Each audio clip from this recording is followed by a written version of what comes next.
The wolfless Omega sat alone at the mating ceremony. The Alpha King said, "Pretend you're my mate." "They're taking bets," Victorine sneered, leaning close so her voice cut through the ballroom chatter. 5 gold coins says you'll run crying before the first shift. Seraphine stared into her wine, refusing to meet her half-sister's glowing amber eyes. Let them bet. At least someone will profit from my misery. Don't be dramatic, Fine. You aren't miserable. You're just defective. Victorine smoothed her silk gown. Stay in the shadows, and don't look at the king. He prefers his meat with a bite. I'm just waiting for midnight to disappear, Seraphine murmured. Good, Victorine whispered, her smile sharp. Because in a room of predators, the silent ones are eaten first. The grand hall of the Northern Territory was a cavern of obsidian and gold, designed to amplify the growls and whimpers of the shifting elite. Tonight, under the blood moon, the air was thick enough to choke on, saturated with the scents of cedar, musk, rain, and arousal. It was the mating ceremony, the primal gala where biology superseded politics, and the wolf inside the human took the reins. For everyone except Seraphine Whitwell. Seraphine sat on a velvet-tufted bench in the furthest shadow of the room, a ghost at a feast for the living. At 22, she was an anomaly, a biological error. She was an Omega by bloodline, born to a high-ranking family, but her wolf had never woken. She was wolfless. In a society that worshipped the duality of man and beast, she was considered half a soul. She couldn't shift. She couldn't mind-link. And worst of all, she couldn't smell the intricate chemical language that dictated their hierarchy. To her, the room just smelled like sweat and expensive perfume. Across the polished marble floor, the dance was beginning. Not a waltz, but the hunt. Young alphas circled the room, their eyes glowing with predatory light. Omegas preened, flashing their necks, releasing distinct pheromones that Seraphine could only identify by the way the alphas reacted. Pupils dilating, nostrils flaring. Look at her. A whisper drifted from a nearby cluster of debutantes. Why did the Whitwells even bring her? It's like bringing a mannequin to a war. Charity, another giggled. Or punishment. Seraphine took a sip of the bitter wine, letting the insults slide off her like rain on glass. She was used to it. Her stepmother, Odalina Crowhurst, had made sure Seraphine knew her place since she was a child. You are the vessel that arrived empty, Seraphine, Odalina would say, while brushing Victorine's hair. Pretty packaging, but nothing inside. Victorine Elmshaw, her half-sister, was currently the center of attention. Victorine was a perfect Luna candidate, fierce, beautiful, and possessing a wolf so volatile it snapped at flies. She was currently holding court near the orchestra, laughing loudly, her gaze darting toward the massive double doors at the head of the hall. Everyone was looking at those doors. Everyone was waiting for him. Garrick Thornhaven, the Alpha King, the scourge of the East, the man who had united the warring packs, not with diplomacy, but by tearing the throats out of anyone who dissented. Rumors swirled around him like smoke. They said he was cursed. They said his wolf was too big for his human form, that it was slowly consuming him. They said he needed a mate tonight, or the Council of Elders would force him to abdicate in favor of his cousin, Edgar Brightfall. Seraphine shifted uncomfortably. The politics of the crown meant nothing to her. She just wanted to go home, lock her door, and read her books, the only place where being human wasn't a sin. Suddenly, the heavy oak doors groaned open. The music died instantly. The chatter ceased. The silence was absolute, heavy, and terrified. Garrick Thornhaven entered. He didn't stride, he prowled. He was taller than the stories claimed, broad-shouldered in a tuxedo that looked like it was straining to contain him. His hair was the color of midnight, swept back from a face that was devastatingly sharp. High cheekbones, a jaw that could cut glass, and eyes of piercing glacial blue. But it was his energy that changed the room. Even Seraphine, who was deaf to the wolf spirit, felt the static charge in the air. It was the pressure of a storm about to break. Behind him walked his entourage, including his advisor, Edwin Silverhall, a man with spectacles and a smile that didn't reach his eyes. Garrick didn't look at the line of hopeful she-wolves preening in the center of the room. He didn't look at Victorine, who had arched her back to accentuate her figure. He looked bored. Lethally, violently bored. He descended the stairs, the crowd parting like the Red Sea. He was heading for the bar, but the path took him past the shadowed alcove where Seraphine sat. She held her breath. Don't look up. Be the furniture. Be the shadow. She stared at her shoes. She felt the vibration of his footsteps approach. She expected him to walk past, to ignore the broken thing in the corner. The footsteps stopped. A pair of polished black dress shoes halted directly in her line of vision. The silence in the hall stretched, agonizing and confused. Why was the king stopping by the wolfless girl? Was he going to mock her? Banish her? Seraphine slowly lifted her chin. Up past the tailored suit, past the silk tie, up to the face of the most dangerous man on the continent. Garrick was looking down at her. His expression wasn't one of disgust nor desire. It was calculation. He looked at her the way a general looks at a map, assessing terrain. "You're not scared," he said. His voice was a deep baritone, rough like gravel grinding under a boot. Seraphine blinked. "I'm terrified, Your Majesty. I just lack the wolf to howl about it." A ripple of gasps went through the room. One did not speak to the Alpha King with such dry wit. Garrick's eyes narrowed. He leaned down, placing one hand on the wall behind her head, effectively boxing her in. The scent of him, ozone, cold steel, and pine, washed over her. It was overwhelming, but not because of magic. It was just him. "You're the Whitwell girl," he murmured, low enough that only she could hear. "The empty one?" "The wolfless one," she corrected, her heart hammering against her ribs despite her calm facade. "If you've come to inspect the defect, feel free. But I'm afraid I don't shift. I don't purr, and I certainly don't mate." Garrick studied her face, searching for something. He looked at the court, watching them, the hungry eyes of the council members, the jealous glare of Victorine, the calculating stare of Edwin Silverhall.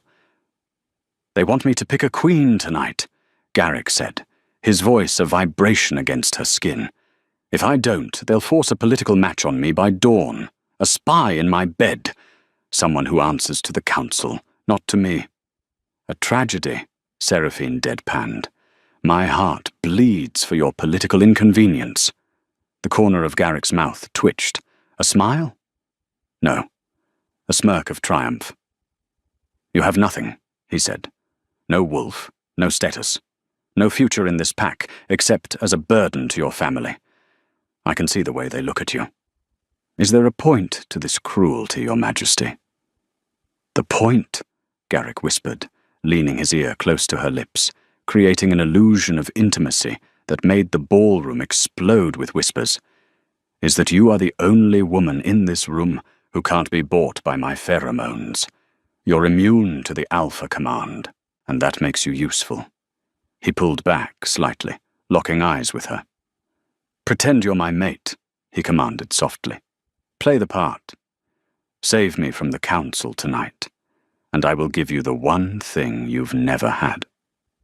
Seraphine frowned, her curiosity piqued against her will. "And what is that?" "Freedom," Garrick said. "I'll give you enough gold to leave this pack, leave this continent, and live where no one cares if you have a wolf or not. 6 months. That's all I need." Seraphine looked at Victorine, who looked ready to kill. She looked at Odalina, who looked stunned. She looked at the exit doors, so far away. Then she looked at the king. He was offering a deal with the devil. But he was right. She was drowning here. "I don't know how to be a Luna," she whispered. "Good," Garrick replied, straightening up and offering her his hand. "I don't want a Luna. I want an accomplice." Seraphine placed her hand in his. It was warm, calloused, and engulfed hers completely. Garrick pulled her to her feet, turning to face the shocked assembly. He didn't smile. He just pulled her flush against his side, his arm possessively around her waist. "The search is over," Garrick announced, his voice booming through the hall. "I have found her." The drive to the Obsidian Palace was silent, save for the hum of the engine and the rain lashing against the tinted windows of the limousine. Seraphine sat as far away from Garrick as the leather interior allowed. She was still wearing her ball gown, though the hem was damp from the run to the car. The exit from the ball had been chaotic, cameras flashing, wolves howling in confusion, Victorine screaming something that sounded suspiciously like a curse. Garrick had ignored it all. He had marched Seraphine out with the efficiency of a soldier extracting a high-value asset. Now, in the quiet of the car, the adrenaline was fading, replaced by a cold, creeping dread. "You're shaking," Garrick noted. He didn't look at her. He was scrolling through messages on a tablet, the blue light illuminating his harsh features. "I just lied to the entire Northern Territory," Seraphine said, hugging her arms around herself. "And not just the territory, the Council of Elders. They execute people for false mating claims, Garrick." He paused, his finger hovering over the screen. It was the first time she had used his name without a title. He didn't correct her. "They execute people who get caught," he said, calmly. "You won't get caught, unless you plan on telling someone." "Who would I tell?" she scoffed. "My stepmother? She'd sell me for a new chandelier. My sister? She'd skin me alive. Exactly why I chose you." Garrick set the tablet down and finally looked at her. "You are isolated. Isolation breeds loyalty, or at least desperation. Is that what this is? Desperation? On my part, calculated risk. On yours, survival." The car turned onto a gravel road, winding up the steep cliffs toward the fortress that overlooked the city. The Obsidian Palace was less a home and more a weapon carved from black stone. "Here are the rules," Garrick said, his tone shifting to business. 1. We share the royal suite, but not the bed. There is a connecting room. You sleep there. "Relief is washing over me," Seraphine muttered. 2. Public displays only. Hand-holding, the occasional scent marking. I'll have to rub my scent on your clothes, so you smell like me. It will fool the noses of the weaker wolves. Seraphine felt a flush rise to her cheeks. Scent marking was an intimate act, usually reserved for lovers. And the stronger wolves? They will be suspicious, Garrick admitted, especially Edwin Silverhall. He's my chief strategist, but he reports to the council. He wants me to mate with a female from the southern pack to secure a trade route. He will be watching you for any slip-up. If he suspects we aren't truly mated, he will expose us. And if he exposes us, then I lose my crown, Garrick said, his eyes hardening into ice. And you lose your head. Seraphine stared at him. The car hit a bump, and their shoulders brushed. He felt like a furnace. "Why?" she asked quietly. "Why go to these lengths? Why not just pick Victorine? She's powerful, she's eager, she's a puppet," Garrick cut her off. "They are all puppets. If I mate with a wolf chosen by the council or the social hierarchy, I hand them the keys to my kingdom. They will use the mate bond to manipulate me. But you," he gestured to her, "you are a void in their world. They can't mind link with you. They can't overwhelm you with alpha commands. You are the only person in my court who is truly private. I need a blind spot." The car came to a halt in the courtyard. Guards in tactical gear swarmed the vehicle, opening the doors. "Welcome home, my love," Garrick said dryly. "Try not to trip." As they exited, the wind whipped Seraphine's hair across her face. The palace loomed above, a monstrosity of Gothic architecture. Standing at the top of the grand stairs was a welcoming committee, and at the front of it was Edwin Silverhall. Edwin was a slender man, elegant in a way that suggested a hidden blade. He bowed as they approached, but his eyes behind his spectacles were sharp, dissecting Seraphine down to the molecular level. "Your Majesty," Edwin purred, and the Lady Seraphine. This was an unexpected development. "Fate is rarely expected, Edwin," Garrick said, placing a hand on the small of Seraphine's back. The heat of his palm burned through the silk of her dress. "Indeed," Edwin smiled. He stepped closer to Seraphine, invading her personal space. He took a deep breath, inhaling her scent, or rather, the lack of it.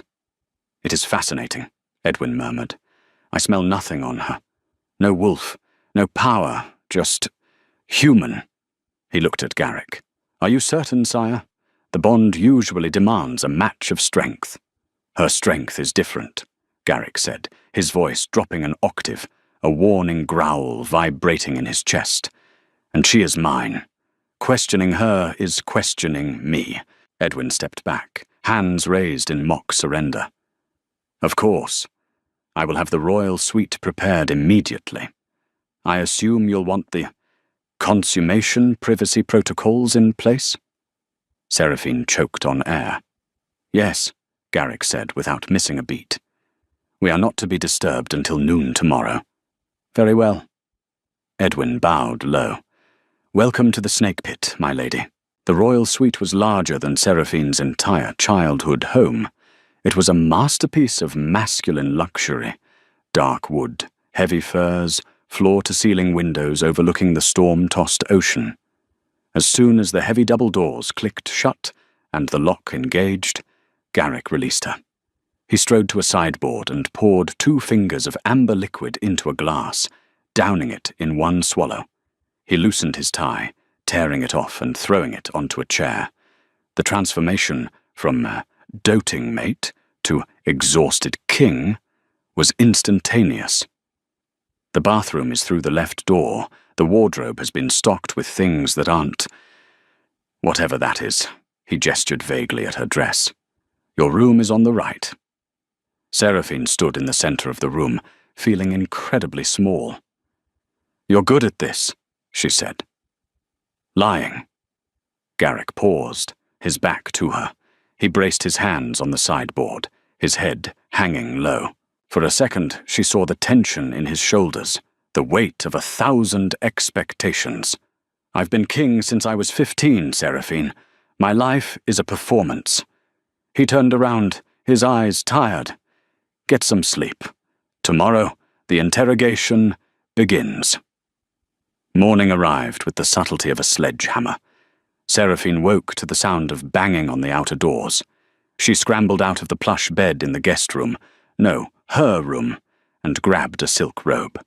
She rushed into the main suite just as Garrick emerged from the bathroom, a towel slung low around his hips, water dripping from his dark hair. Seraphine froze. The man was carved from granite. Scars crisscrossed his torso, claw marks, burn marks, the history of his violent reign written on his skin. He was terrifyingly magnificent. Garrick didn't seem to notice her staring. He gestured to the door. "It's the maids, breakfast, and likely Edwin snooping." He walked over to her. "Stand still." "What?" "I need to scent you. Now." Before she could protest, Garrick stepped into her personal space. He grabbed the lapels of her robe and pulled her close. He didn't kiss her. Instead, he buried his face in the crook of her neck, rubbing his cheek and jaw against her skin, right over her pulse point. His stubble grazed her sensitive skin. His breath was hot. He made a low sound in his throat, a rumble that wasn't quite human. It sent a shock wave of electricity down her spine that had nothing to do with magic and everything to do with biology. He pulled back, his eyes dark. There. Now you smell like you belong to me. Seraphine's heart was trying to beat its way out of her chest. She couldn't speak. She just nodded. Garrick opened the door. A parade of servants entered, carrying trays of fruit, cured meats, and pastries.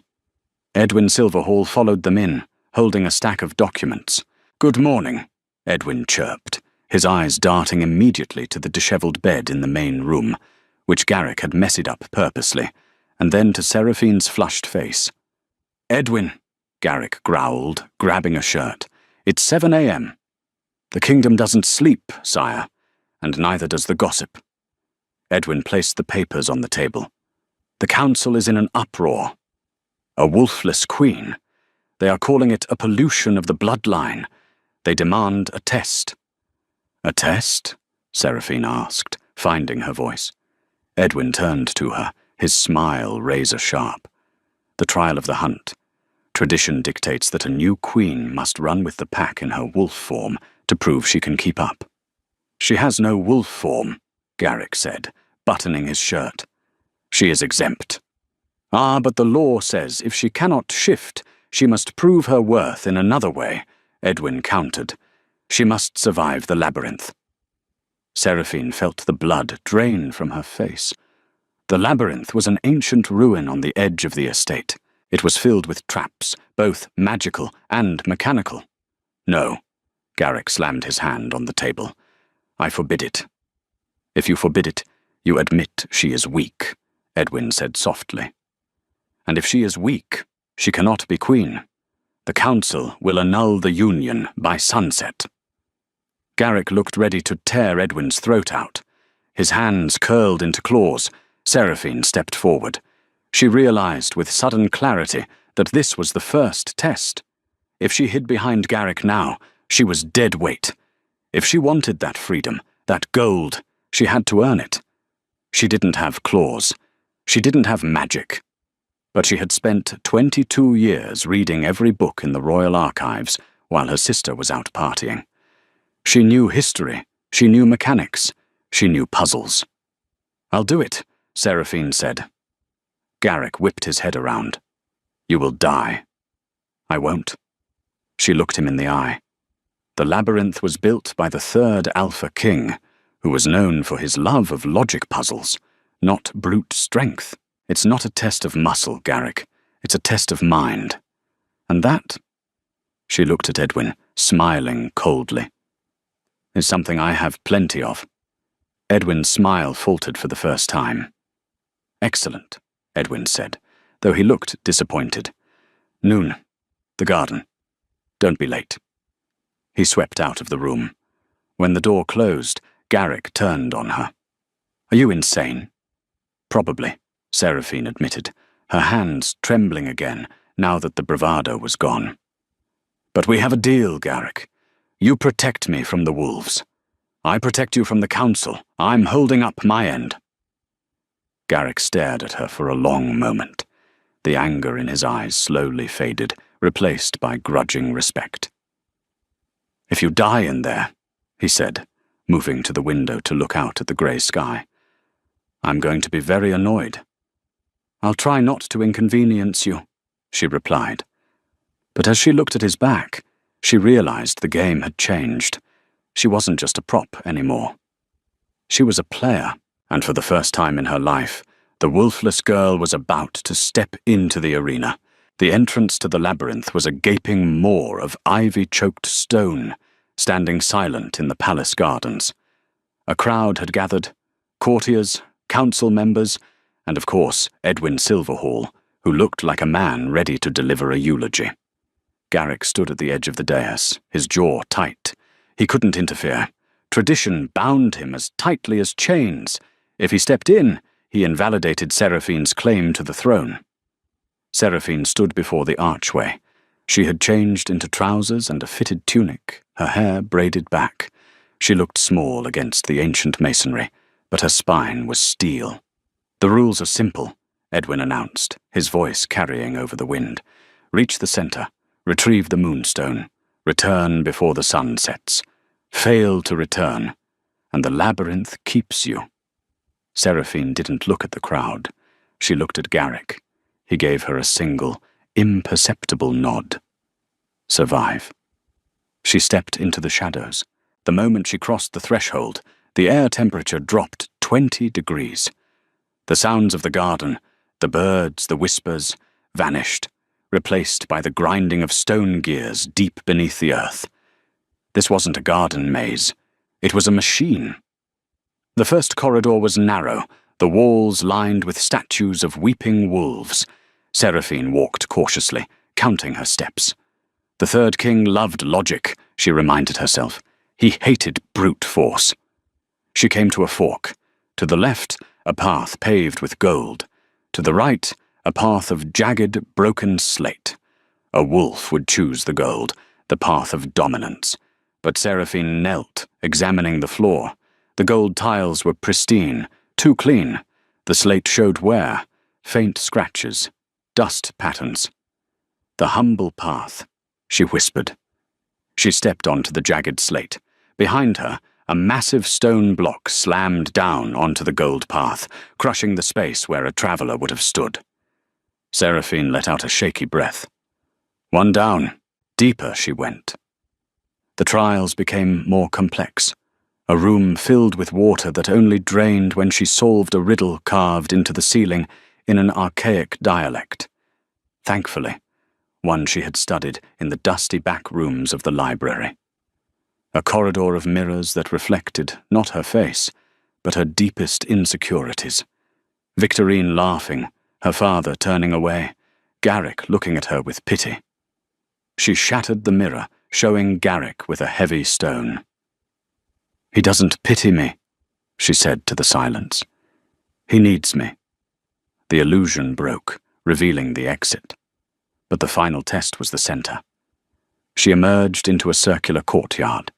In the middle, on a pedestal, glowed the moonstone. But guarding it was a mechanism of nightmares, a clockwork wolf, twice the size of a real beast made of iron and gears. Its eyes burned with magical fire. It growled, the sound of metal grinding on metal. Seraphine froze. She had no weapon. She couldn't fight this. The machine lunged. Seraphine threw herself to the side, rolling across the stone floor as iron claws sparked against the pavement where her head had been. She scrambled up, backing away. The wolf circled her. It was programmed to hunt movement and aggression. "Logic!" she screamed internally. "Find the pattern!" She watched the wolf. It ticked. Every 3 seconds, a gear in its chest exposed a small, glowing crystal. Its power source. But it was only visible when the wolf roared. She had to make it roar. Seraphine grabbed a handful of gravel. "Hey, over here, you rust bucket!" She threw the stones. They clattered harmlessly off its metal snout. The machine stopped. It turned its head, eyes narrowing. Then it opened its jaws to unleash a sonic blast. Now. Seraphine didn't run away. She ran at it. As the jaws opened and the chest plate slid back, she pulled a heavy iron pin from her hair.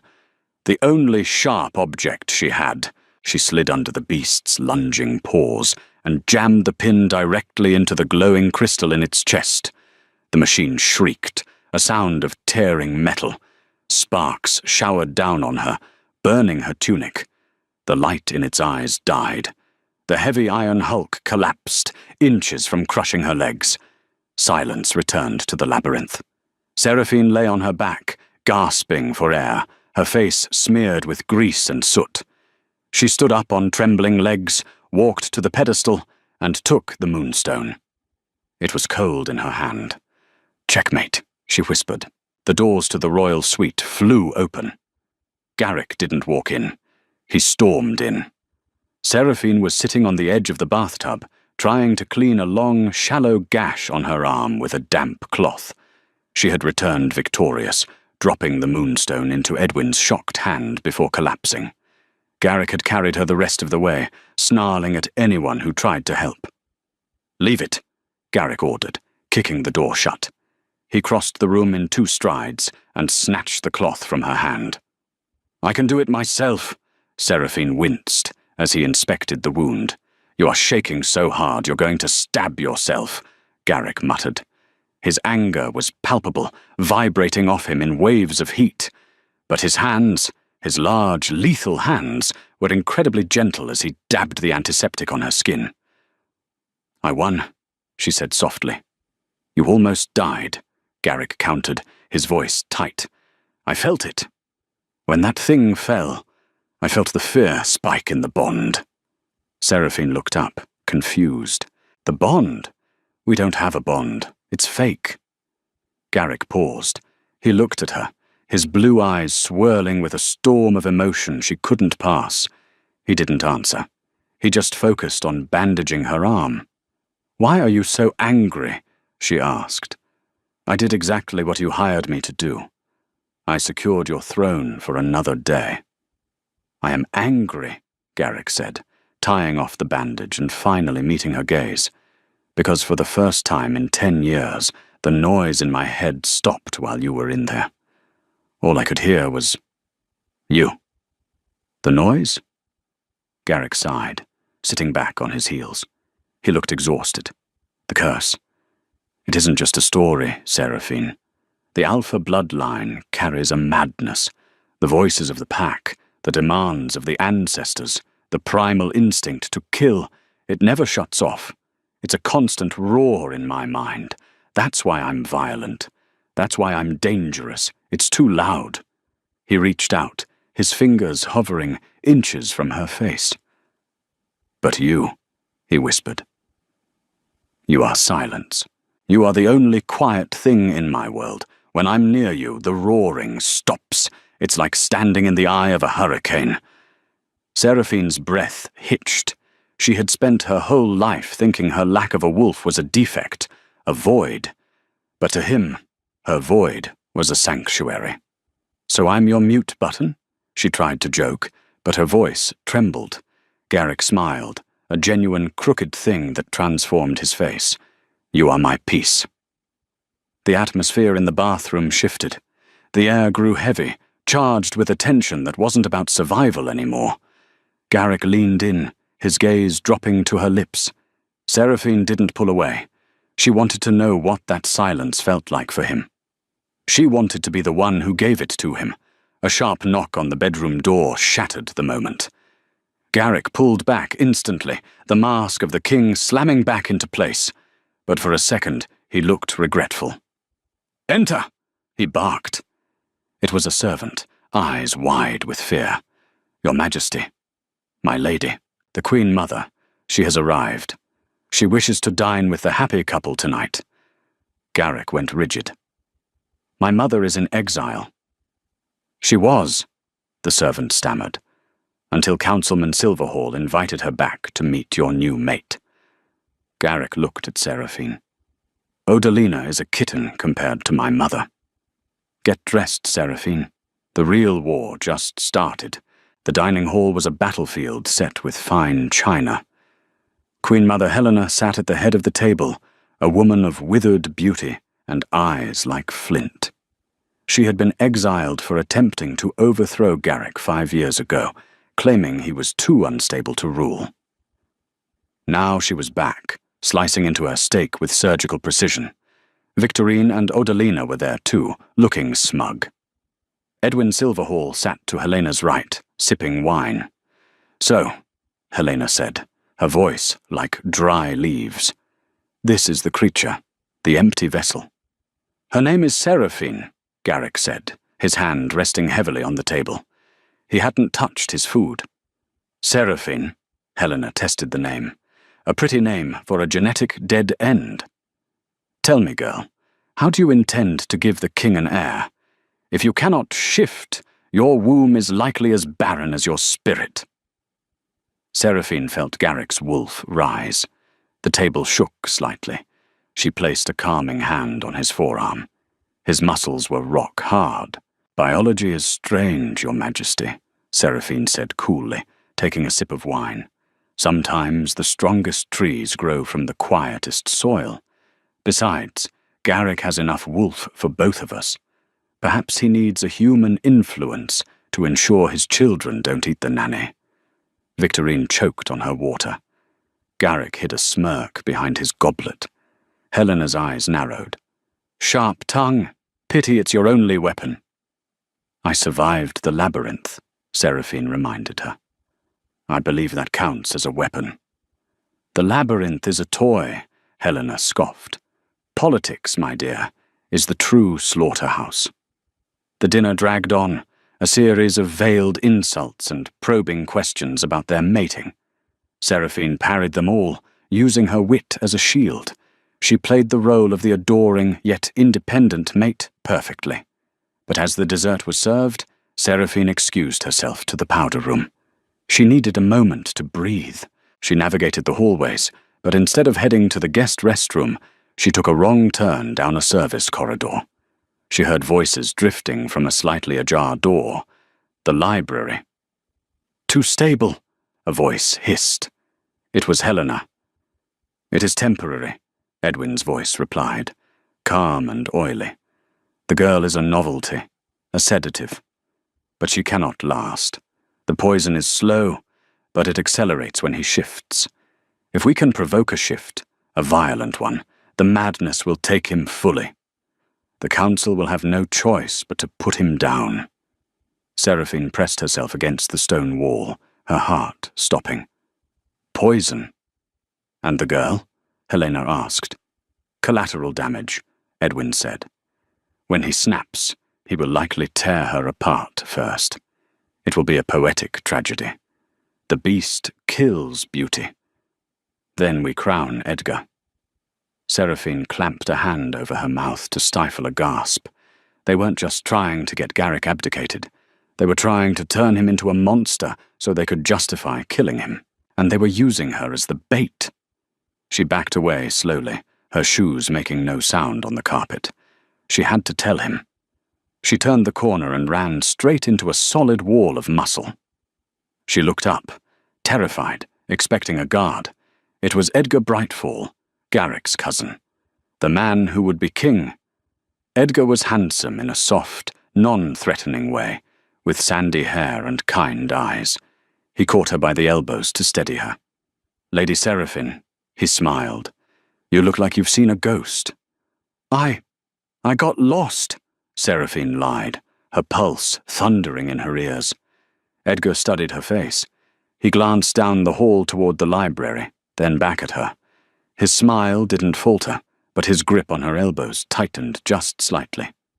These halls are dangerous for the uninitiated, Edgar whispered. You should be careful where you walk. You never know what you might overhear. He let her go. Go back to the king, Seraphine, before he worries. Seraphine fled. She burst back into the dining hall, pale and breathless.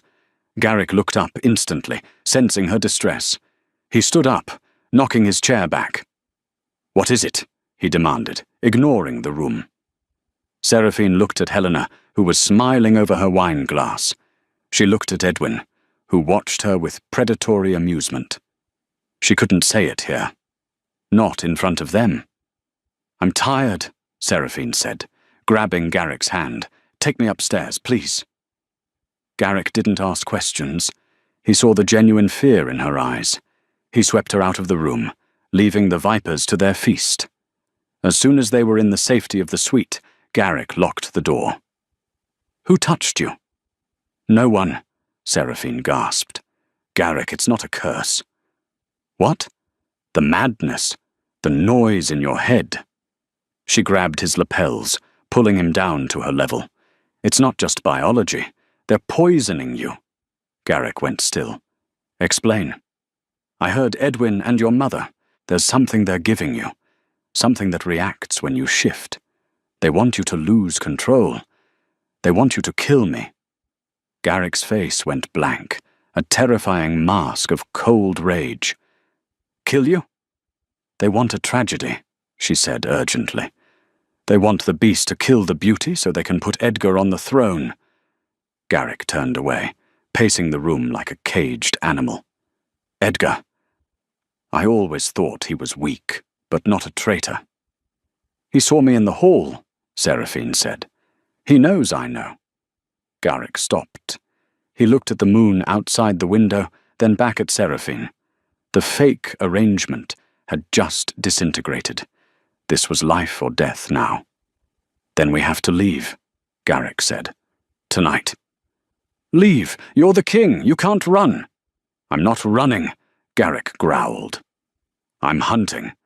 If I stay here, I'm playing their game by their rules. I need to get the poison out of my system, and I need to find out where it's coming from. We're going to the Silver Mountains, to the one place Edwin's spies can't follow." "Where?" "My grandfather's hunting lodge. It's off the grid." He walked over to her, grabbing her face in his hands. "Pack a bag, Seraphine. No gowns. Only things you can run in." "Garrick," she whispered, leaning into his touch despite herself. "If we leave, everyone will think we're eloping." "Let them," Garrick said, his thumb brushing her lip. "Let them think we're so lost in lust, we abandoned the kingdom. It's the perfect cover." He leaned down, his forehead resting against hers. "Besides," he murmured, "I'm starting to think the acting is the hardest part of this deal." Seraphine's heart slammed against her ribs. "We have a contract, Garrick. 6 months. Screw the contract," the king whispered. Then he pulled away, the moment shattering into urgency. 5 minutes, Seraphine. Be ready." As Seraphine ran to her room to pack, she realized the terrifying truth. She wasn't just pretending to be his mate anymore. She was the only thing standing between the king and his execution. And the worst part? She wasn't doing it for the gold anymore. She was doing it for him. The Silver Mountains were not merely a geographical location. They were a fortress of ice and silence. The Royal Hunting Lodge, buried waist-deep in snow, was the only source of warmth for miles. Inside, the fire roared, but Garrick was freezing. He lay on the rug before the hearth, his body convulsing. The poison was leaving his system, but it was fighting every inch of the way. His skin burned to the touch, and his eyes, when they flickered open, were almost entirely black. The wolf fighting for dominance against the chemical shackles. Seraphine knelt beside him, wringing out a cold cloth in a basin of snowmelt. Her hands were raw, her eyes heavy with exhaustion. They had been here for 3 days. 3 days of him screaming in his sleep. 3 days of her whispering stories to keep him anchored. "Garrick," she whispered, pressing the cloth to his fevered forehead. "Stay with me. Don't listen to the noise." His hand shot out, gripping her wrist.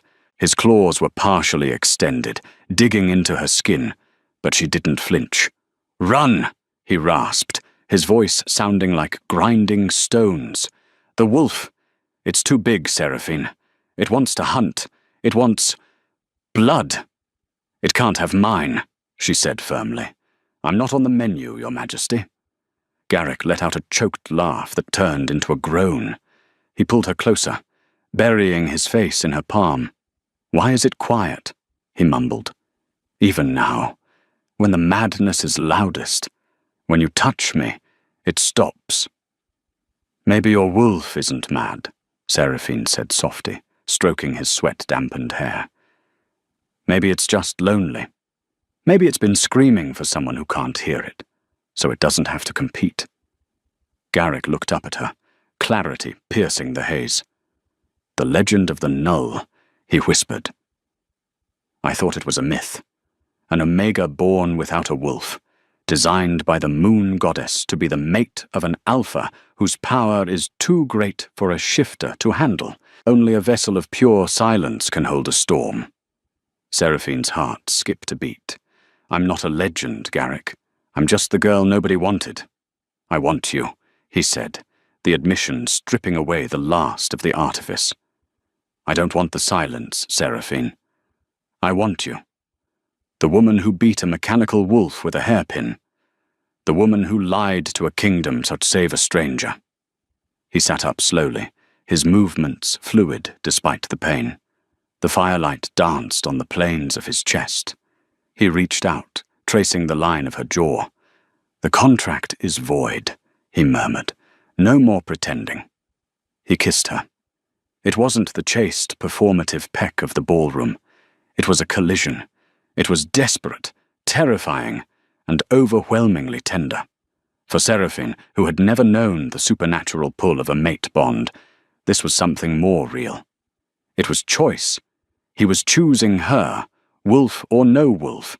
But as the kiss deepened, the air in the cabin shifted. The silence of the mountain was broken. A howl cut through the night, then another. Garrick tore away, his eyes flashing gold. He stood up, stumbling slightly before finding his footing. "They found us," he growled. "Who?" "Not spies," Garrick said, sniffing the air. "Mercenaries, rogue wolves. Edwin must have hired the Shadow Pack. They don't want to capture me, Seraphine. They're here to finish the job." The lodge was surrounded. Shadows moved against the snow, massive, hulking shapes with eyes like burning coals. "There are too many," Seraphine said, peering through the shutter slats. She saw at least 20 wolves circling the perimeter. Garrick was putting on his boots, his movements sharp and lethal. The fever had broken, replaced by cold combat focus. "I'll draw them off. You take the snowmobile in the shed. Head for the border." "No," Seraphine said, grabbing a fire poker. "We stick to the plan. You're the muscle, I'm the brains. This isn't a puzzle, Seraphine. This is a slaughter." "Exactly. So let's change the odds." She looked at him, her eyes fierce. "Can you shift?" Garrick hesitated. "If I shift now, with the poison withdrawal, I might not come back. I might kill everyone, including you." "I'll take that chance," she said. "But we need a bottleneck. The cellar." Before Garrick could argue, the front door exploded inward. Splinters of wood rained down as a massive grey wolf leaped into the room, jaws snapping. Garrick didn't even shift. He caught the wolf in midair, human hands grappling with fur and muscle, and threw the beast into the fireplace. "Go!" he roared. They sprinted for the cellar door. Seraphine yanked it open, and they tumbled down the wooden stairs just as 3 more wolves poured into the cabin.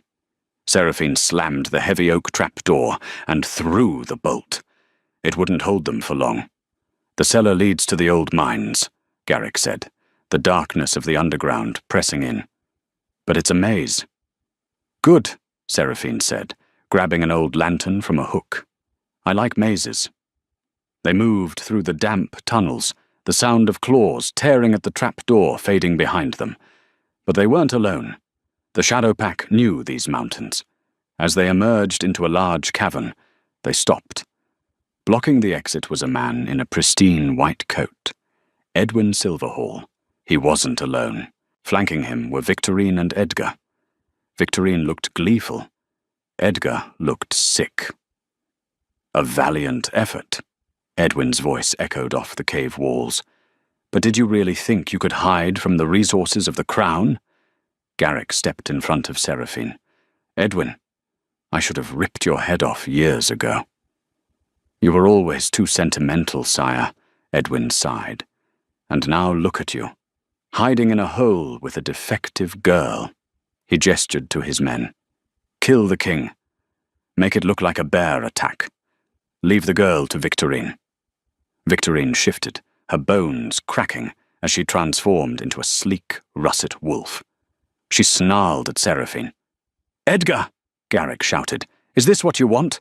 To rule a kingdom built on murder?" Edgar flinched. He looked at the gun in his hand. Then he looked at Edwin.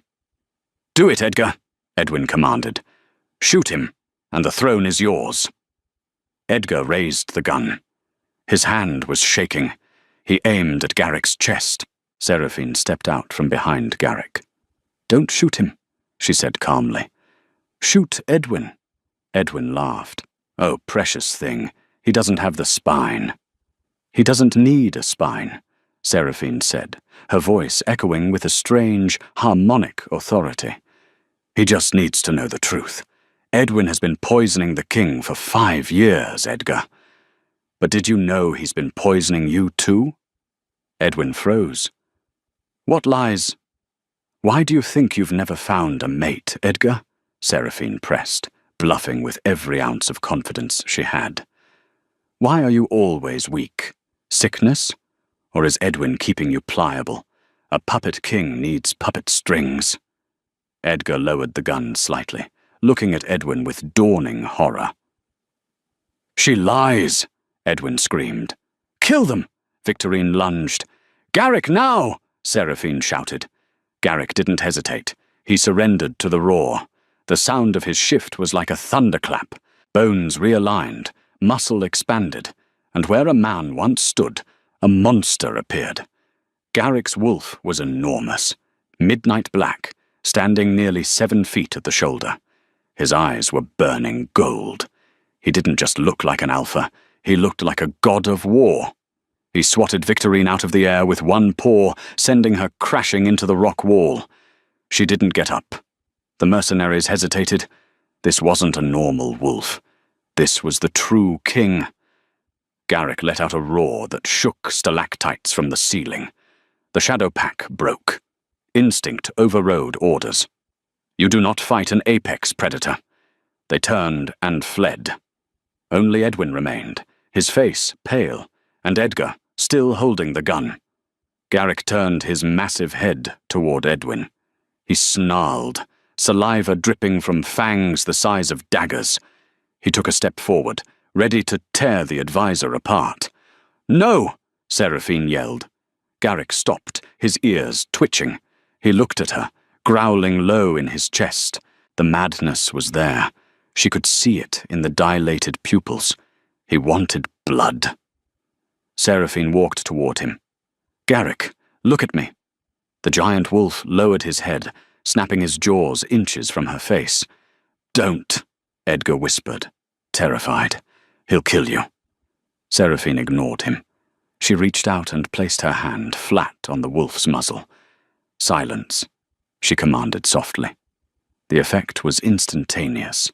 The growl died in Garrick's throat. His eyes cleared, the black receding to reveal the blue iris.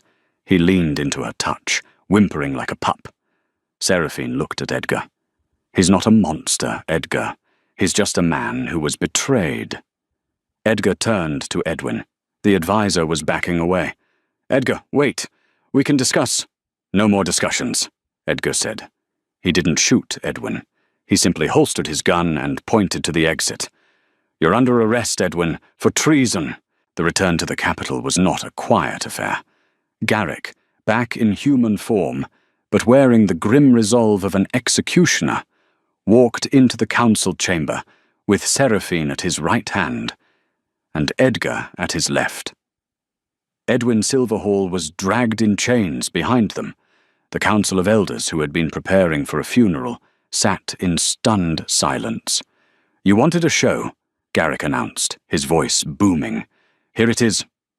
He threw a stack of documents onto the round table, papers Seraphine had found in Edwin's coat pocket in the cave, ledgers of poison purchases, payments to mercenaries, letters discussing the assassination. Your chief strategist, Garrick said, tried to kill your king. The elders read the papers, their faces turning grey. But the girl, one elder stammered, pointing at Seraphine. She is wolfless. She cannot be queen. The law states the queen must be the Alpha's equal, Garrick interrupted. He looked at Seraphine. She wore no crown. She wore simple travelling clothes, stained with mud and soot. But she stood with her chin high, meeting the gaze of every powerful wolf in the room without flinching. She walked into the labyrinth and survived, Garrick said. She walked into a den of traitors and talked them down. She stood before my wolf in its maddest state and tamed it with a touch. He stepped closer to the table. She does not need a wolf to be strong. She has something none of you possess. She has humanity. She has mercy. And she has my heart. Garrick turned to Seraphine, ignoring the gasps. He took her hand. I, Garrick Thornhaven, Alpha of the Northern Territory, reject the Council's selection process. I claim Seraphine Whitwell as my true mate, not by biology, not by pheromones, but by choice. He knelt. The king knelt. Will you have me, Seraphine? Broken curse and all? Seraphine looked at the man who had offered her freedom, only to give her a kingdom. She looked at the council, who were watching with bated breath. I'll take the curse, she said, her voice ringing clear. But the crown, we're going to have to redesign it. It's a bit heavy. Garrick laughed, rising to kiss her. The sound of the council erupting into arguments faded into the background.